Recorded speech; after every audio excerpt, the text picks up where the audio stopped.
تایبەتە سواز بۆ تەلەڤیزیۆنی سلێمانی کە گرنگی بە ڕێکخراوە کانی کۆمەڵگەی مەدەنی ئەیە ئەو ڕێکخراوە NGO-یانەی کە لە بواری خۆبەخشیە کارەکەن و ژینگەی هەرێمی کوردستان لە کاتی ئێستاە بەهۆی ئەو کرانەوە و جۆرێک لە دیموکراسی لە هەرێمی کوردستان کاری ڕێکخراوی لە کوردستان لە پێشکەوتن و پرەسەندنێکی زۆرایە. بەپێی زانیاری من ئێستا زیاتر لە 5025 ڕێکخراو لە فەرمانگەی ڕێکخراوە ناحکومەکانی حکوومەتی هەرێمی کوردستان دامەزراون کە ئەمە بۆ خۆی نیشانەی ئەوەیە هەرێمی کوردستان لەگەڵ کاری ڕێکخراوی و گرنگیدان بە بابەتی پرسی کۆمەڵگەی مەدەنی و کرانەوەی زیاتری کۆمەڵگەی کوردستان پرسێکی زۆر باش و جێگەی ئیش لەسەرکردنە و قابلیەوەیە کە ئومێدمان هەبێت لە داهاتوو هەرێمی کوردستان ڕێکخراوەکانی کۆمەڵگەی مەدەنی ڕێکخراوەکانی فشار پایەکانی دیکەی کۆمەڵگەی مەدەنی تەواو بکەن و هەرێمی کوردستان بەرەو وێزگەیەکی پێشکەوتوتر برن. ئێمە وەکو ڕێکخراوی کوردستان دیالۆگ ڕێکخراوێکی نیشتیمانیە و تایبەتە بە ئاوێتەکردنی کەلتور و ئەدەب و ڕۆشنبیری کورد بە چینی تازە و گرنگیدان بە خوێندنەوەی پەرتووک و چینی ڕۆشنبیری و با بڵێن لایەنی ئەکادمی و هونەری و فەرهەنگی ئەگرێتەوە. ڕێکخراوی کوردستان دیالۆگ بەر لە هەموو شتێک بەشێکە لە ئیرادەی خێر و چاکەی گشتی لە کۆمەڵگەی کوردستان. بە ئامانجیەوە ڕێکخراوێکمان دامەزراندووە کە بتوانین لە ڕێگەی کۆمەڵێک کاری خۆبەخشی و کۆکردنەوەی کۆمەڵێک گەنج و سەرنجام بە ئامانجی خزمەتکردنی کۆمەڵگەی کوردستان بە تایبەت ڕێکخراوەکەمان ڕێکخراوێکی ڕووناکبیری ڕۆشنبیری پەروەردەییە کار لەسەر دیالۆگەکەین. کوردستان دیالۆگ لە ناوەکەی دیارە کە ئێمە ڕێکخراوێکی کوردستانین و بە باگراوندێکی نەتەوەی نیشتیمانی کارەکەین و کوردستان دیالۆگ چەمکێکی هاوچەرخە بەشێکە لە پێویستی کۆمەڵگا پێشکەوتەکان ئەو کۆمەلگایانەی کە باوەڕیان بە دیموکراسی و ئازادی و یاسا و کرانەوەی زیاتر هەیە. هەرێمی کوردستانش لەم چوارچێوەیە لە دوای ڕاپەڕینی بەهاری 1990ەوە بەردەوام لەو تەجروبەیەکی 26 ساڵیمان هەیە لە دەست و پەنجەنەرمکردن بە تایبەت لە کارکردن لەگەڵ ڕێکخراوەکانی کۆمەڵگەی مەدەنی. کوردستان دیالۆگ دامەزراوە تا ئەوەی کە کاری ڕێکخراوەی لە کوردستانە هەنگاوێکتر بباتە پێشەوە ببێت بە بەشێک لەو ڕێکخراوانەی کە ساڵانێکی درێژە لە بواری کاری خۆبەخشی و لە بواری بە مەدەنیکردنی کۆمەلگایە کاری کردووە و شتێکی تر کە لە پشتی دیالۆگی کوردستان دیالۆگەوەی ئەوەیە کە بەشێک لە پێویستی کۆمەلگای کوردستانەوەیە کە چۆن ئێمە دیالۆگ بکەین لە فەرهەنگ و ئەو توندوتیژەیە کە لە عێراق و لە ڕۆژهەڵاتی ناوەڕاستە گوزەرێ ئەو دیکتاتۆریەت و مەزهەبگەرایی و ئەو دۆخە خراپەی توندوتیژی و پێکەوە نەژیان و ڕەتکردنەوەی جیاوازی بەشێکی تری ئامانجەکانی کوردستان دیالۆگە لەوەی کە ئێمە چۆن وا بکەین ئەو ژینگەیی کە بەسوپاسەوە خەڵکانێک بەر لە ئێمە کاریان لەسەر کردووە کە لە ڕووی مەدەنی و کۆمەڵگەی کوردستان کۆمەڵگەیەکی مەدەنی بێ کۆمەڵگەیەکی کراوە بێ خەڵک تەفەهومی ئەوی جیاواز و ڕەنگی جیاواز و دەنگی جیاواز بکە. هەرێمی کوردستان دیالۆگ لەم چوارچێوەیە کارەکات. ئێمە بۆ حکومە کە ڕێکخراوەکەمان تازەیە و لە ماوەی کارکردنی ماوەیەکی وەرزیانی تا هاتوونێت کارەکەین و خزمەت ئەەکەین بەوەی کە بتوانین ئێمە چینی ڕۆشنبیر و ئەدیب و هونەر و دۆست لە خۆمان کۆ بکەینەوە. ئەمە ڕێکخراوە توانیوێتی بەو ماوەکارە لە جێدەستی خۆی دیار بێ ئەمەش کە ناکرێت ئێمە لە ڕوانگەی خۆمانەوە تعبیر لە ئیش و کارەکانی خۆمان بکە بەڵام بە کۆی گشتی بەو فیدباکانەی کە بۆمان گەڕاوەتەوە لە ماوەی کارکردنماندا بە شێوەیەکی زۆر باشتوانیمانە بچینە ناو جەماوەرەوە بچینە ناو چینی ڕۆشنبیر و ئەدیب و هونەر لە شاری سلێمانی و ئەو چینەی کە ماوەیەکی زۆر بۆی با بڵێن لایەنی سیاسی یاخود ئابووری لە هەرێمی کوردستان کە کاریگەریەکی زۆری هەبوو لەسەر تاکەکانی کوردستان وەمان کرد کە پەرتووک بکەینەوە ئاشتا و هاوڕێیەتی تاکەکان. لێرەدا ئێمە بۆ ماوەکەمە توانیمانە خزمەتێکی بچووک بە شاری ڕۆشنبیری و لە هەمان کاتدا بەدەر لە سلێمانی چوینێتە هەڵەبجە چوینێتە کەلار و بەرنامەی داهاتووشمانە بچینە شار و قەزا و ناحیەکانی تریش.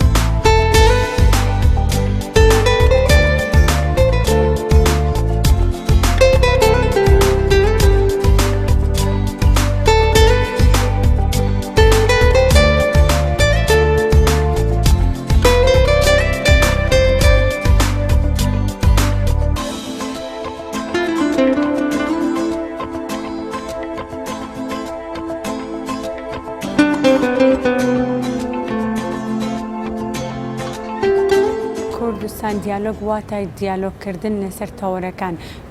کارمان کردووە لە هەڵەبجەی شەهید کە زامنی ڕۆحی شەهیدانی کوردستانە ئێمە دەستپانێڵێکمان کرد لەسەر دەستوری عێراق هەموارکردنەوەی دەستوری عێراق کە ئەمە وای کرد لایەنە سیاسیەکان بە کۆی دەنگ ینی بەشداری تیا بکەنەوە زۆربەیان میوانداریان کردووە پانێڵیستی سەرەکی بوون لەو بابەتەدا و گفتوگۆیەکی زۆر باشکرا و دوجار ئێمە توانیمانە دەنگ و ڕەنگی جیاواز کۆ بکەینەوە لە کوردستان دیالۆگدا. بەشێک لە ئامانج و پرەنسیپەکانی کوردستان دیالۆگ پرسی نیشتیمان پەروەریە و کارکردنە لەسەر بەرزڕاگرتنی بەها نیشتیمان و نەتەوەیەکان ژیان دۆستی پێکۆژیان قوبوڵکردنی جیاوازی فرەیی لە پێکهاتەی و لە جیاوازی لە کۆمەلگەی کوردستان و قوبوڵکردنی پێکۆژیان لە کوردستان لە دیارترین ئەو پرەنسیپانن کە لە ئێمە کارمان لەسەر کردووە هەوڵمان ناوە ئالێت و ئەمڕازی کارکردنمان شێوەی جۆرا زۆر لە خۆ بگرێەوە فرە ڕەهەند بین لە کارکردنا هەندێک ڕوانگەی پەروەردەیمان ڕەچاو کردو لە کارەکانمان کارکردن لەگەڵ گەنجان و لاوانی کوردستان بەشێکی سەرەکی چالاکیەکانی ڕێکخراوی کوردستان دیالۆگە ژینگە بەشێکی تری چالاکیەکانمانە بێ کە لە داهاتوە ئێمە هەوڵ دەدەین لە بواری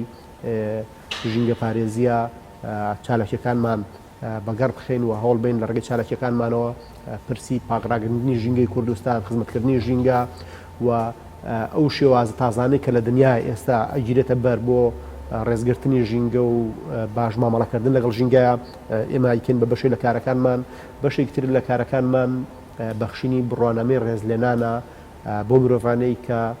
لە ڕێگەی بەرهەمی بیر و هزر و ئەزمموی کارکردنیانەوە خزمەتی کۆمەلگای کوردستان و سەرنجام کۆمەلگەی مرۆڤایەتیان کردووە و لەم چوارچێوەیە کاری زۆر باشمان کردووە کە ئێمە توانین لە ناوەڕاستی لە ناو سیاقی بەرنامەکە باسی بکەین بەزایدیەوە کۆمەڵێک خەیاڵات و ئەندێشەی دیکەمان هەیە بۆ نمونەیەکێ لەو پرسانەی کە ئێمە زۆر کاری لەسەرەکەین پرسی بە کولتورکردنی خوێندنەوەیە لە دوو بوارە ئێمە لە ماوەی وەرزی ڕابردووی کارکردنمانە ئیشی باشمان کردو کۆمەڵە چالاکیمان ئەنجام داوە یەکێ لەو چالاکیانە بۆ نمونە پانێڵێکمان گرێداوە لەسەر پرسی بە کولتورکردنی خوێندنەوە بە بەشداری ژمارەیەکی زۆر لە مامۆستانی زانکۆ توێژەران نووسەران و خوێنەرانی جدی ئەم بابەتەمان لە یەکێ لە کتێبخانە ئەهلیەکانی شار گفتوگۆ کردووە دەرەنجامی زۆر باشی هەبووە سەرقاڵیەوەین کە لەگەڵ وەزارەتی پەروەردە و وەزارەتی ڕۆشنبیری دەرەنجامی پانێڵەکەمان بخینە ڕوو بۆ ئەوەی کە ئەو دەرەنجامی لە پانێڵەکەەوە دەستمان کەوتووە ببێ بە دەرەنجامێکی گشتی سەرنجام مؤسساتی حکومی لە هەرێمی کوردستان کاری لەسەر بکە یەکێکی تر لەو شتانێکی ئیشمان لەسەر کردووە و بە ئەرکی خۆمان زانیوە پانێڵێکمان لەبارەی هەمواری دەستوری عێراق و پاراستنی مافەکانی خەڵکی کوردستان ئەنجامدا لە پارێزگای هەڵەبجە لە مۆنومنتی پارێزگای هەڵەبجەی شەهید بە ئامانجیەوەی کە بتوانین لەسەر پرسی دەستوریش بەرچاو ڕۆشنی دروستکەین بە بەشداری کۆمەڵێک سیاسەتمەدار و خەڵکانی ئەکادیمی لە بواری سیاسی و قانونیە ئەو بابەتەمان دەوڵەمەند کرد و دەرەنجامەکەیمان گەیاندوتە ئەو شوێنانەی کە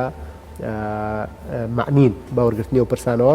هەر لە چوارچێوەی چالاکیانی کوردستان دیالۆگە لە پاڵ ئەو پانێڵ و دیبەیتانەی ڕێکمان خستووە کۆمەڵێک بۆنەی ترمان ڕێخستووە بە نمونە بۆنەمان ڕێخستووە لە بواری کتێب خوێندنەوەیە تا ئێستا خوێندنەوەمان بۆ چەند کتێبێک کردووە لەوانە لە دیارترینیان کتێبی شازادە و شاعیر دکتۆر خوسرۆ جاف کە شاکارێکی ئەدەبی مێژووی زۆر گرنگە لەبارەی ژیانی نادیەوە لە تووتوی نزیکەی 500 لاپەڕێیەک ڕۆمانەکە و گەڕانەوەیکی مێژووی زۆر جوانە بە ناو ئەدەبیاتی کوردی سەرباریەوە کارێکمان کردووە لەسەر پرسی کتێبێک لەبارەی دەوڵەتی یەهود لە نووسینی تیۆدۆر هێرتزل وەرگێڕانی مەشخەڵ کۆڵۆسی ئەم چالاکیمان بە هاوبەشی ڕێکخراوی کوردستان دیالۆگ و ناوەندی چاوی کورد بووە یەکێکی تر لەو چالاکیانی ئەنجاممان ناوە ڕۆمانی ئیناس و پیاوەکانی خەلیفەی شاخوار ئیبراهیم عەبدوڵایە کە لەلایەن توێژەر دانا کەمالەوە خوێندنەوەی بۆ کرا ئەم ڕۆمانە باز لە نەهامەتەکانی خەڵکی کوردستانەکە لە مەنتیقەی شنگال لە کاتی هاتنی داعش و ئەو ڕەشە کوژیەی کە تیرۆریستانی داعش بەسەر خەڵکی شنگالیان هێنا بەشێکی تری چالێکیەکانمان لە حەڤەی 12 لە ڕۆژی ئاڵای کوردستانە بە هاوبەشی یەکێتی نووسەرانی کورد لە قیسلێمانی چالاکیەکمان هەبوو بۆ بەرزڕاگرتنی ڕۆژی ئاڵای کوردستان بە ئامادەبوونی ژمارەیەکی بەرچاو لە ڕۆشنبیران نووسەران ئەدیبان هونەرمەندان سەرکردە سیاسیەکان و گەنجانی نیشتیمان پەروەر لە هۆڵی یەکێتی نووسەرانی کورد لە قیسلێمانی بۆنێکمان تایبەت کرد بە خوێندنەوەی گوتاری ناسیۆنالیزمی کوردی لە سێ بەرگدا کە نووسینی مامۆستا عەتا قەرەداخیە. یەکێکی تر لەو چالاکیانەی کە لەو ماوەی ڕابردوو ئەنجاممان داوە کۆڕێکی شعری بووە، کۆڕی شعری و ڕێزلێنان بۆ مامۆستا بەرزان هەستیار. لەم کۆڕە شعریە سەرباری کۆڕە شعرێکە ئێمە خەڵاتی ڕێزلێنانمان هەبوو بۆ یەکێک لە شاعیرە هەزناسک و بە تەجروبەکان یان یەکێک لەو شاعیرانەی کە لەسەر ئەدەبیاتی کوردی شوێن پەنجە و شوێندەستی دیارە کە مامۆستا بەرزان هەستیار بوو، خەڵاتی ڕێزلێنانمان بۆی هەبوو بۆ خزمەتکردنی سێ دەیە لە بواری ئەدەبیاتی کوردیە. بەشێک تری چالەکیەکانمان لە ساڵی نوێ لە ساڵی 2020 چالەکێکمان هەبوو لەسەر کتێبی تەقەی خۆشی ڕامەگرن کە ساتیرە چیرۆکێکی مامۆستا سەلام عەبدوڵایە. ئەم کتێبە بە هاوبەشی دەستگای ڕۆشنبیری جەمال عیرفان بە حزور و ئامادەبوونی دەستەبژێری کۆمەڵگەی کوردستان کتێبەکەمان خستە ڕوو و خوێندنەوە بۆ ئەو کتێبە کرا و پاشانیش هەر لەو بۆنەیە خەڵاتی ڕێزلێنانمان بەخشی بە مامۆستا سەلام عەبدوڵا کە یەکێکە لە نووسەر و ئەدیبە دیارەکانی کۆمەڵگەی کوردستان.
ئێمە ڕێکخراوی کوردستان دیالۆگ ڕێکخراوێکی خۆبەخشین کارەکەین لە پێناو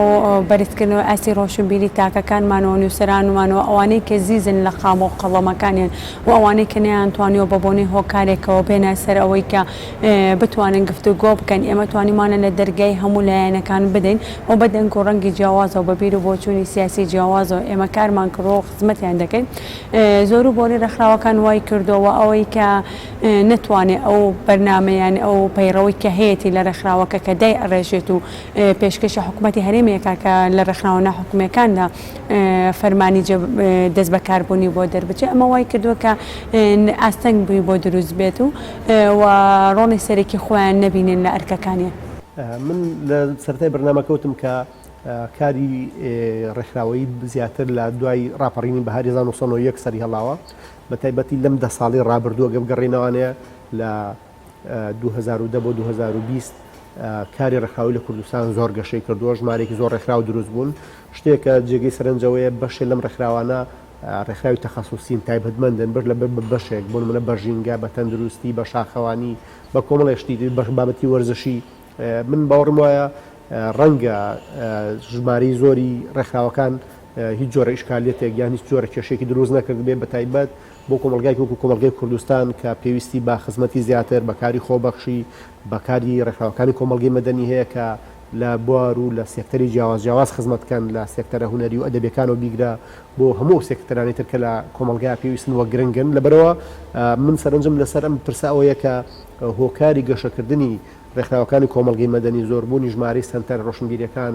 زۆربوونی ژمارەی ڕێکخراوە NGOکان زۆربوونی ئەو ناوەندانەی کە بەکاری ڕۆشنبیری و معریفی و خۆبەخشی و کۆمەک و ئەوانەوە زۆر بوون بەشێکی پەیوەندی بۆ هەیە کە کۆمەڵگەی کوردستان کۆمەڵگایەکی چەقبەستونیە کۆمەڵگایەکە لە پێشکەوتنی بەردەوامە وارێمی کوردستان هەموو ڕۆژێک ئێمە هەست بە گۆڕانکارەکانەکەین ئەبینین کە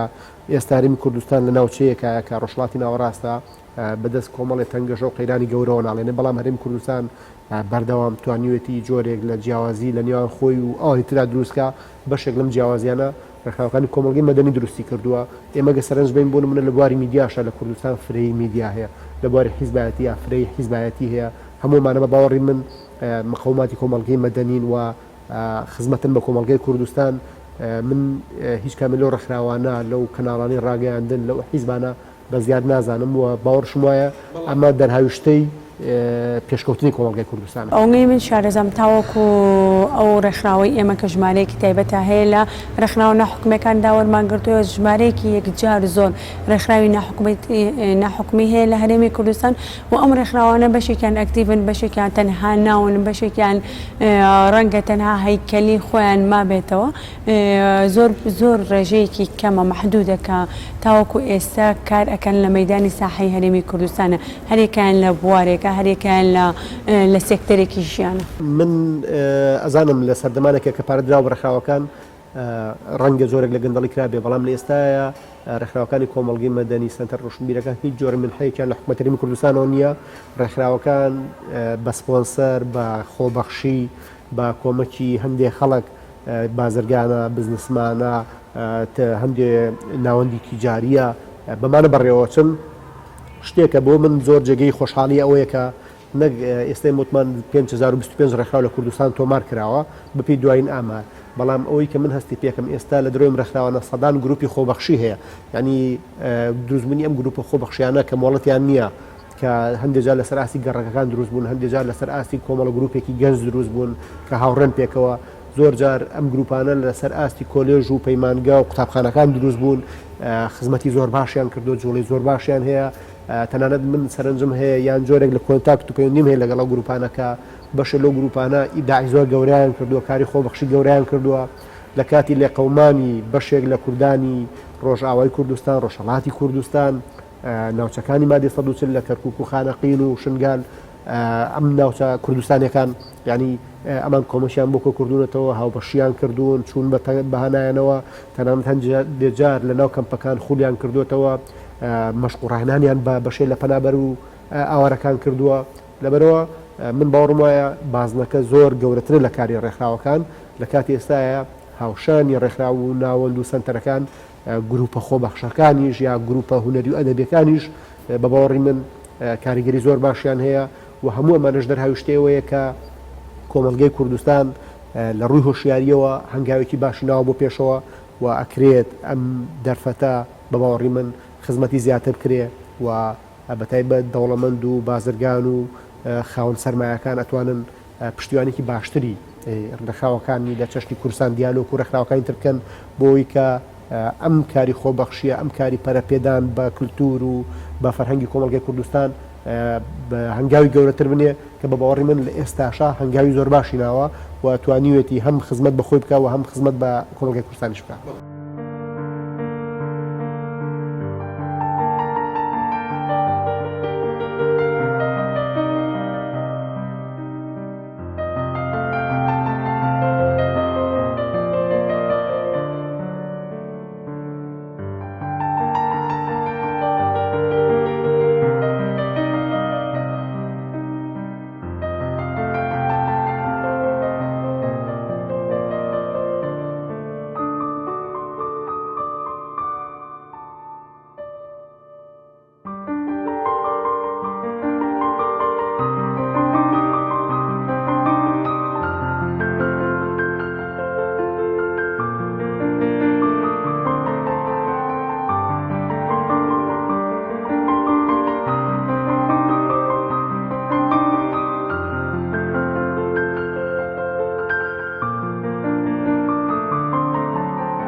کوڕێکخراوی کوردستان دیالۆگ کە دامەزراوین بە هەمانگی لەگەڵ کۆمەڵێک هاوڕێ پێکەوە کار دەکەین بۆ خزمەتکردن ئێتر